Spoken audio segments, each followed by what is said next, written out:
Vous êtes sur Star 21 TV. Merci de nous préférer et bienvenue dans cette édition hebdomadaire. Le chef de file de l'opposition parlementaire et quelques membres de son cabinet ont rencontré ce jeudi certains détenus politiques à la maison centrale de Conakry. Mamadou Sylla déplore le fait que ses opposants restent incarcérés sans jugement. Il interpelle également la justice à organiser dans un bref délai leur procès. Suivez.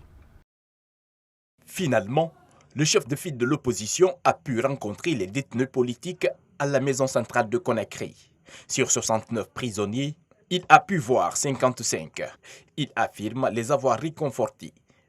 On peut dire que vraiment on est très satisfait de notre démarche parce que tous ceux qui ont pris la parole et ils ont tous nous ont félicités, remerciés et nous encouragés de continuer de ce que moi et mon équipe sont en train de faire. Moi-même, j'en ai fait 12 jours ici.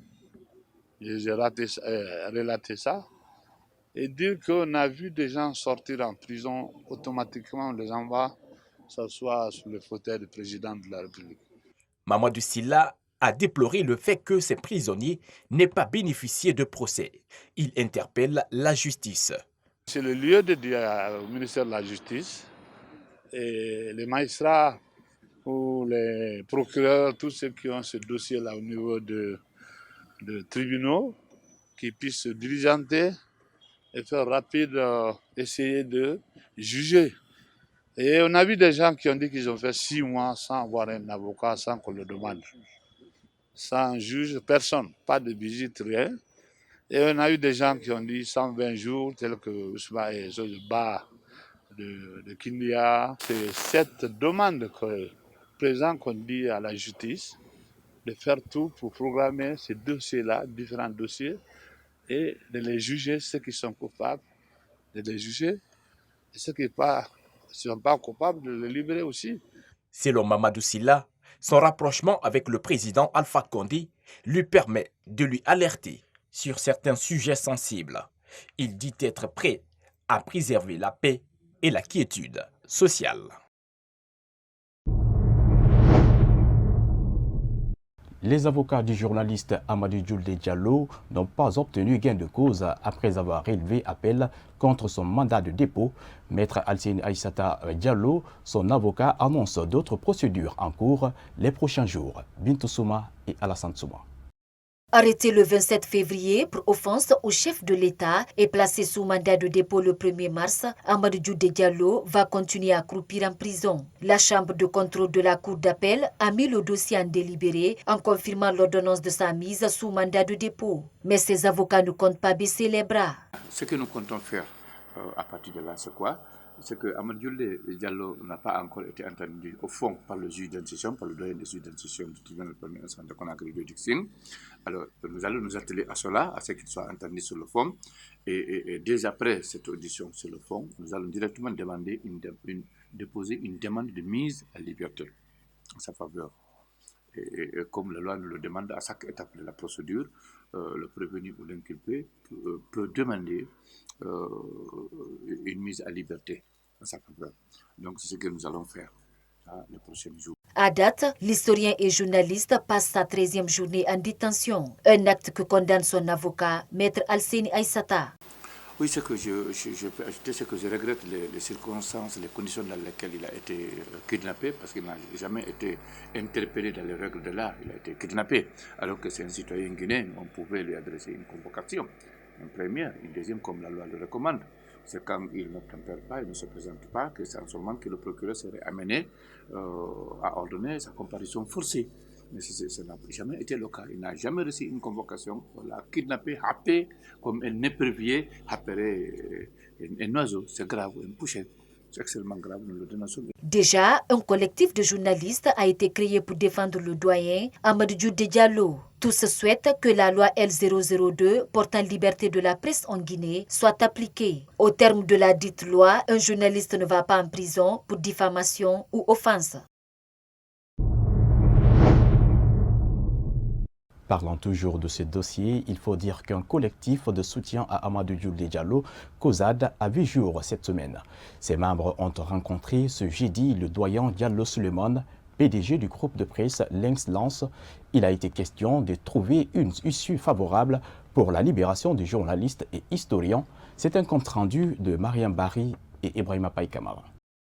Lancé mercredi par des journalistes reporters à Conakry, le collectif de soutien à Amadou Djoulde Diallo, COSAD, a fait sa première sortie ce jeudi. Ses membres ont conféré avec le doyen de la presse guinéenne, Diallo Souleymane.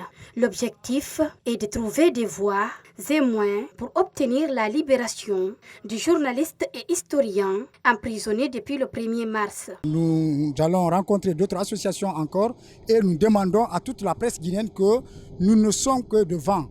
Le combat qui est là, c'est le combat de tous les journalistes guinéens et nous allons nous battre jusqu'à ce que le doyen soit libéré de la prison et qu'il soit jugé en fonction de la loi prévue pour les journalistes. Pour mener à bien leur combat, ces reporters ont entamé quelques actions. Nous faisons des communications sur les réseaux sociaux tous les jours. À travers le nombre d'emprisonnements du doyen, je crois que ça commence à porter fruit parce que même ceux qui ne sont pas journalistes actuellement ont repris la chose et on demande à tout le monde, que ce soit la société civile, que ce soit tous ceux qui veulent la promotion de la liberté de presse dans le pays, de se joindre à nous. On n'est pas en train de se battre pour le doyen, mais nous sommes en train de nous battre pour notre cause. Les membres de ce collectif demandent à toute la presse guinéenne de se joindre à leur mouvement pour préserver la liberté de la presse en Guinée. Ils demandent également à la haute autorité de la communication de s'autosaisir du dossier afin d'assumer leur responsabilité, qui est celle de protéger tous les journalistes en Guinée. Un an après la déclaration du premier cas de coronavirus en Guinée, les autorités n'arrivent toujours pas à vaincre cette maladie. Pour le virologue Talibé Dos Camara, cette contre-performance est due à la faiblesse du comité scientifique mis en place. Sayon Camara. Pour Talibé Dos Camara, enseignant-chercheur et virologue, la démarche du comité scientifique dans la lutte contre le coronavirus en Guinée n'est pas bonne. Selon lui, l'échec de l'Agence nationale de sécurité sanitaire dans la limitation des nouveaux cas est imputable à ce comité qui n'est majoritairement composé que de médecins. Comme vous le savez, notre pays est expert dans la prise de décision. Nous sommes très forts lorsqu'il s'agit d'écrire, mais lorsqu'il s'agit d'agir, on voit maintenant les différences. Et si je prends le conseil scientifique qui a la charge d'analyser d'une façon globale et intégrale et inclusive la situation des maladies en République de Guinée depuis un certain temps. Mais la composition de ce comité global a commencé à blesser là, dans la mesure où sur 17 personnes, sur 17 membres de comité, il n'y a qu'un seul biologiste, ce qui est gravissime. Il est bactériologue. Ça veut dire aucun spécialiste en la matière ne figure parmi les 17 membres. Et secondo, les gens pensent que les médecins sont sur nous. La médecine ne fait même pas 10% de la biologie. À la date du 12 mars 2021, la Guinée comptait 17 592 cas confirmés de Covid-19, 15 459 guéris, dont 102 décès. Un exploit que trouve salutaire le virologue Talibé Dos Camara. Au Brésil, proche de 1 million de morts. Aux États-Unis, où ils ont dépassé 1 million de morts. Donc on ne peut pas comparer. Ça veut dire quoi? Qu'on est beaucoup plus résistant que tous ces pays-là. Ce n'est pas parce que le virus ne se vit pas ici, mais c'est pour la simple raison que nous résistons. Que notre organisme est en compétition permanente avec les germes. Avant COVID-2, on parle aujourd'hui jusqu'à COVID-3, les variants dont on parle. Ce sont les mêmes virus qui connaissent la mutation. Je l'ai dit, la difficulté de produire des vaccins contre ce virus, c'est le fait que le virus là mute permanemment. Au-delà du coronavirus, la Guinée fait face à l'épidémie d'Ebola, une situation qui a compliqué les efforts des autorités dans la lutte contre cette pandémie. Depuis la relance de l'état d'urgence sanitaire, des citoyens de Koloma se plaignent des mauvais comportements des hommes en uniforme. Ces derniers sont accusés d'arnaque, notamment les nuits. Ce vendredi 12 mars 2021, nos reporters sont allés à la rencontre de certains qui ont expliqué leur mésaventure, Yaya Bari et Alassane Souma. Ces derniers temps, les habitants de Koloma se disent confrontés à toutes sortes d'arnaques de la part des agents des forces de l'ordre. Certains d'entre eux expliquent leur calvaire sous anonymat. Ils pointent du doigt des éléments des brigades anticriminalité BAC et des compagnies mobiles d'intervention et de sécurité CMIS. Rentrer dans le quartier, ils ne sont même pas dans leur pick-up. Pour chasse jusqu'à, c'est pas même dans les cours, ils ne se limitent pas dans les cours même. C'est jusqu'aux chambres, dans les chambres. Ils peuvent aller détruire, gâter les portes, les portails. Ils peuvent détruire les portails pour qu'ils rentrent. On demande à l'État de nous aider. C'est la BAC, la brigade anticriminelle. Ils viennent ici presque après la prière de 19h.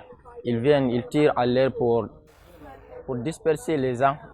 Les premières réactions d'abord, c'est mettre leurs mains dans ta poche d'abord pour te fouiller. Si les gens entrent dans les maisons, ils prennent des cailloux, ils jettent sur les concessions en disant sortez, sortez.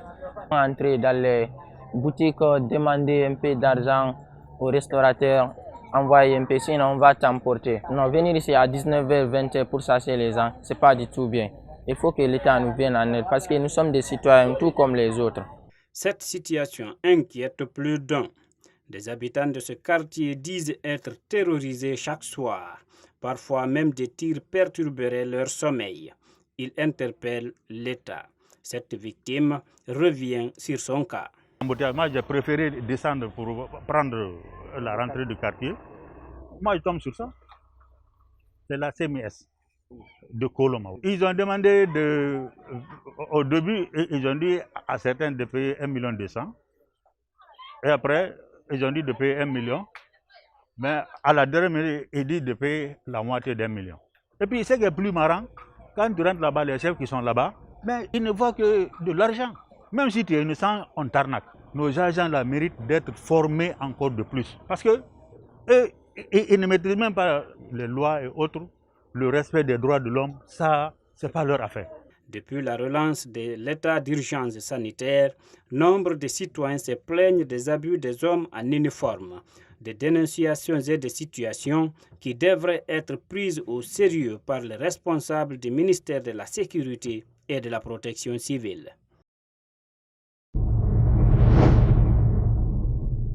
Ce vendredi 12 mars 2021, notre rédaction a visité quelques sites de tests de Covid-19 pour les passagers quittant la gare routière de Bambeto. Un peu partout, des kits sont installés, mais il y a une certaine lourdeur.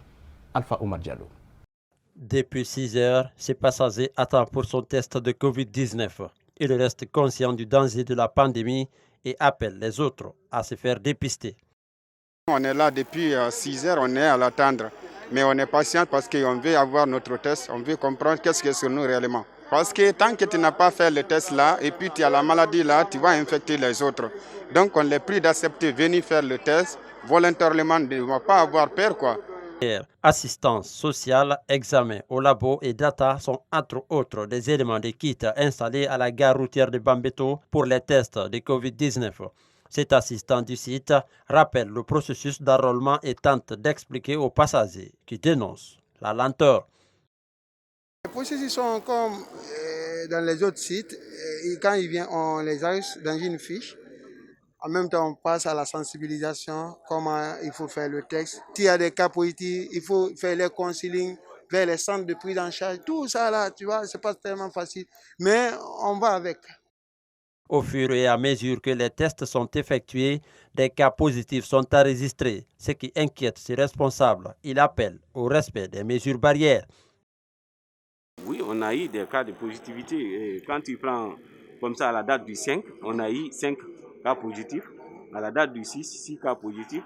À la date du 8, 6 cas positifs. À la date du 10, encore 6 cas positifs. À la date du 9, il n'y avait pas de cas. À la date du 11, 0 cas aussi hier. D'abord, il faut que les gens acceptent qu'il y a la maladie. Et s'ils acceptent qu'il y a la maladie, et respecter les consignes données par le ministère de la Santé et l'Agence nationale de sécurité sanitaire. C'est ce qui peut nous sauver. Au niveau de la gare routière de Bambeto, plusieurs conducteurs, passagers et apprentis forment un long fil d'attente pour recevoir le résultat de leurs tests. Ils doivent avoir un résultat négatif pour pouvoir voyager pour l'intérieur du pays. Depuis 8 ans, la société des télécommunications guinéenne Sotelgui est fermée. La Guinée est l'un des rares pays à n'avoir pas son patrimoine de lignes fixes et mobiles. Selon les spécialistes, la fermeture de la Sotelgui est un véritable gâchis pour la Guinée. Au moins 1600 travailleurs sont allés au chômage avec 21 000 abonnés à sa fermeture. Pour l'heure, aucune relance n'est envisageable malgré les nombreuses promesses faites par le gouvernement guinéen. Mohamed Traoré. Après la fermeture de l'ancien opérateur téléphonique national, Sotelgui, la Guinée ne dispose pas d'une ligne de téléphonie mobile nationale. Face à cette situation, le président du parti Guinée moderne a eu son mot à dire. Je pense que c'est une bonne chose d'avoir une compagnie qui aura peut-être beaucoup de moyens à mettre en place et offrir des services de télécommunication, de nouvelles technologies aux citoyens guinéens, un peu nationalement. Je prends ce contexte national en voulant dire qu'elle sera inclusive. Qu'on a créé à l'intérieur du pays, tout le monde aura la même qualité d'Internet et le même type d'accès d'Internet nécessaire. Ce spécialiste des postes de télécom n'a pas manqué d'alerter les autorités sur la nécessité de laisser la gestion de certains secteurs de l'État aux entreprises privées. Je suis foncièrement attaché au fait que le secteur privé peut mieux faire. En tant que président de parti politique, je me dis, et notre vision de gouvernance, c'est que ce n'est pas à l'État de faire les choses. L'État, c'est de créer un cadre, constituer un contrat social avec une entreprise et veiller à ce que cette entreprise puisse mettre en place le contrat social qui est mis en place. Aujourd'hui, c'est extraordinaire le coût de l'Internet ou le coût de la communication. Donc voici la valeur de la création de nouvelles compagnies. Mais lorsqu'elles sont privées, elles pourront mieux compétir. Selon ce spécialiste, la fermeture de la Sotelgui est un véritable gâchis pour la Guinée. Au moins 1600 travailleurs sont allés au chômage avec 21 000 abonnés à sa fermeture. Pour l'heure, aucune relance n'est envisagée malgré les nombreuses promesses faites par le gouvernement. La préfecture de Zérékoré a été émaillée de violences meurtrières lors du double scrutin législatif et référendaire du 22 mars 2020. Après une année, le procès des personnes interpellées dans cette affaire s'est ouvert ce jeudi 11 mars 2021 au tribunal de première instance de Zérékoré. Ils sont au nombre de 43 personnes accusées, appelées à comparaître devant la justice.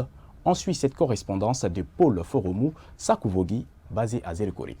Le procès des 43 personnes arrêtées en marge des violences électorales du double scrutin législatif et référendaire des 22 et 23 mars 2020 s'est ouvert ce jeudi au tribunal de première instance de Zérékoré sous haute sécurité.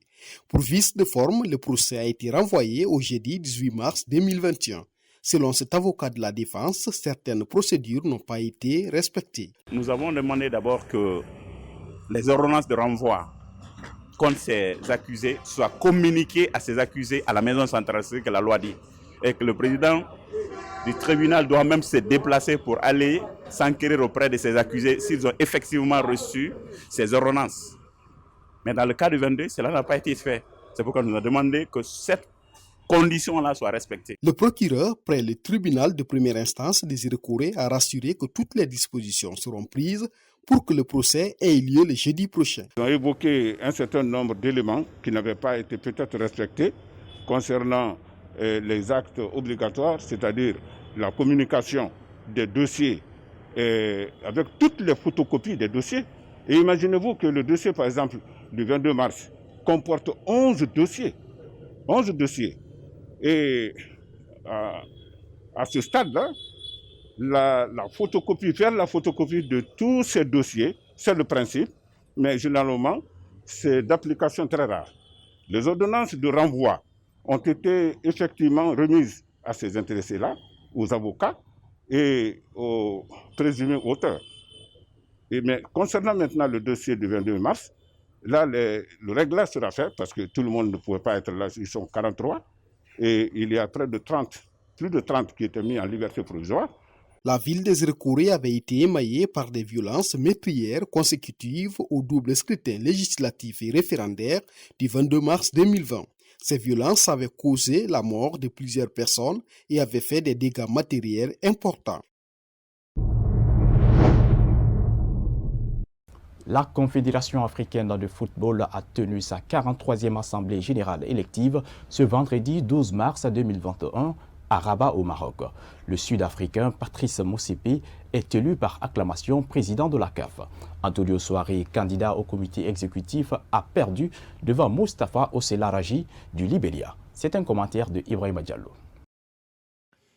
Patrice Motsepe a été élu par acclamation président de la Confédération africaine de football ce vendredi. Le milliardaire sud-africain succède Ahmad Ahmad et devient le premier anglophone à occuper ce poste. Le 7e président de la Confédération africaine de football va diriger cette instance pendant 4 ans. Il a bénéficié du soutien du président de la FIFA, Mamadou Antonio Souaré, président de la Fédération guinéenne de football, candidat pour le comité exécutif de la CAF, n'a pas obtenu la confiance de ses pairs. À la veille pourtant, le tribunal arbitral du sport avait annoncé son éligibilité. Le patron du football guinéen a obtenu 14 voix contre 37 pour le Libérien, Moustapha Isola Razi. Un coup dur pour l'homme d'affaires guinéen qui sera confronté à une autre élection fin d'avril 2021. Pour la présidence de la FEGIFOOT, ses adversaires ont là un bon argument pour le dissuader, disent les observateurs.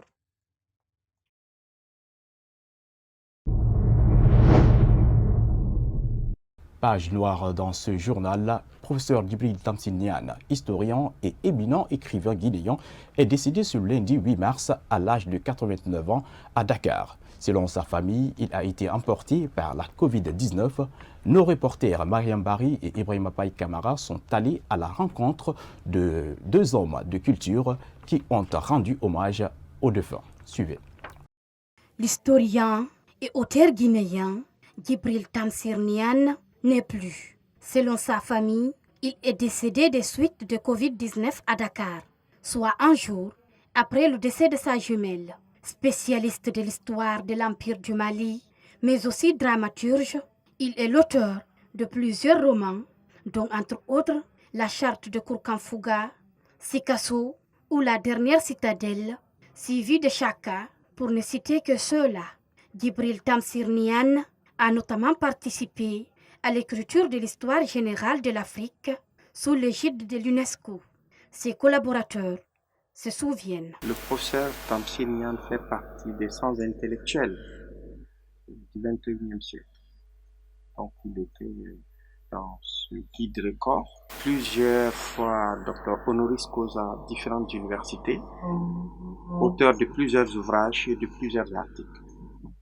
Mais le professeur Nian, c'est aussi un enseignant. Sa disparition est une grande perte, non seulement pour le monde littéraire, mais également pour le monde de la culture guinéenne, confie ses collaborateurs. Tamsinian n'était pas qu'un écrivain. Il était professeur honorifique de l'université Howard à Washington et de l'université de Tokyo. C'est une tristesse pour le monde des lettres en Guinée, en Afrique. Je sais, les Guinéens ne savent pas l'aura de Djibril Tamsinian, le respect qu'il a dans le monde entier. Moi, je l'ai connu, je l'ai suivi, j'ai participé à des rencontres avec lui. Je pense qu'il laisse une place vide. C'est un vide que nous allons ressentir assez longtemps parce que Tamsinian était un homme extrêmement sage. La mort de ces spécialistes de l'histoire a été un véritable choc pour sa famille. Son domicile 6 à la Minière a été envahi de monde dès l'annonce de la triste nouvelle. Le programme des obsèques du feu Djibril Tamsinian fera l'objet d'un communiqué.